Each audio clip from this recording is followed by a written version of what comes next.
Flow spaces are a critical piece of the urban fabric that are meticulously organized, planned, and constructed. They include roads, sidewalks, greenways, bike paths, and are spaces that give life to the city, while also providing critical infrastructure relied on by residents to get what they need and where they are going. As the inevitable effects of climate change have begun to reveal the unsustainable dependency on single-user modes of transportation, we see an exciting opportunity to reimagine the future of flow spaces. Our study and analysis focus on students, staff, and visitors of North Carolina State University, but the spaces we discuss and propose are meant to serve all residents of Raleigh by contributing to a greater infrastructural network of greenways. In 2020, 78.2% of Raleigh citizens use their car to get to work, and while not an outlier within other southern cities within the United States, it is an issue that must be addressed. Our own research revealed that despite the majority of students surveyed living within 2 miles of campus, over 40% still relied on a personal vehicle to get to school.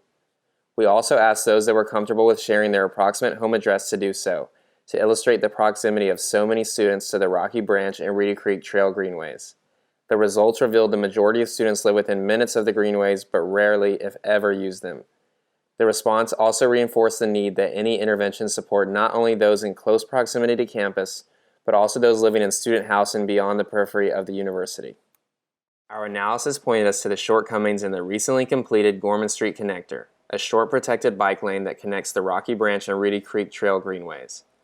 Entrance to the connector at the intersection of Gorman and Hillsborough and at Gorman and Sullivan involves a dangerous crossing of the street. These entrances are bisected by right turn lanes that increase driver speed and create unpleasant traffic islands for pedestrians. We recommend the removal of these turning lanes, allowing space for a pocket park at the entrance and exit of the greenways. Also, the shallow concrete divider between the protected bike lane does little to comfort users against the fast-moving vehicular traffic. An intervention of biophilic elements replacing the current concrete divider would be a simple and cost-effective way to address multiple concerns with the site. A planted divider would create visual separation between automotive and pedestrian traffic while reducing runoff, decreasing debris accumulation, and supporting animal and insect life.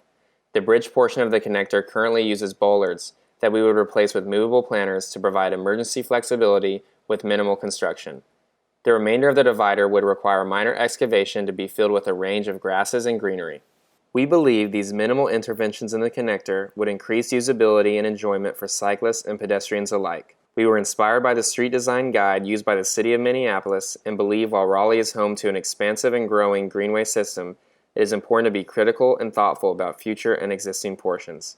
We imagine a future for both NC State and Raleigh that embraces cycling infrastructure and understands its role in being a biophilic city.